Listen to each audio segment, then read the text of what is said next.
హఠాత్తుగా వెళ్ళి ఆ ఈగ ఒక పుష్పం మీద వాలి ఒక పువ్వు మీద ఆహారం తింటుంది.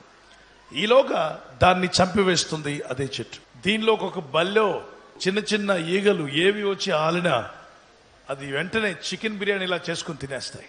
వాలేదాకా అది విప్పుకొనే ఉంటుంది. పక్కన చూడండి, విప్పుకొని ఉంది. రా వచ్చి తినండి, తేనె ఉంది మా దగ్గర తీసుకోండి అని చెప్తున్నప్పుడు ఈగలు, తేనెటీగలు నిజంగానే తేనె తిందామని వెళ్తాయట. హఠాత్తుగా ఇది బయటకు రాకముందు మూసేస్తుంది. మూసివేసి దాన్ని చంపి ఆ ఆకు మళ్ళా ఓపెన్ చేస్తున్నప్పుడు దాన్ని పిట్టి పడిపోద్దట.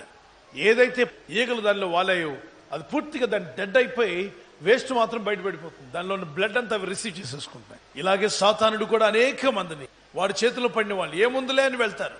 క్లబ్బే కదా, పబ్బే కదా, ఫ్రెండే కదా, ఏం చేస్తారులే. నెమ్మదిగా నీ హృదయాన్ని మోసం చేసి అపవాది నరకానికి సిద్ధపరుస్తాడు, ఈడ్చుకుపోతాడు. ఎంతో మంది లోకంలో ఉన్న వ్యర్థమైన వాటికి హృదయం ఇచ్చి తిప్పలు పడుతున్న వారు ఉన్నారు. ఇచ్చేదాకా సాతానుడు ఓకే పర్వాలేదు ఇచ్చేయమంటాడు. ఒక్కసారి వాడి చేతుల్లోకి వెళ్ళామని తెలియగానే పూర్తిగా మూసివేస్తాడు.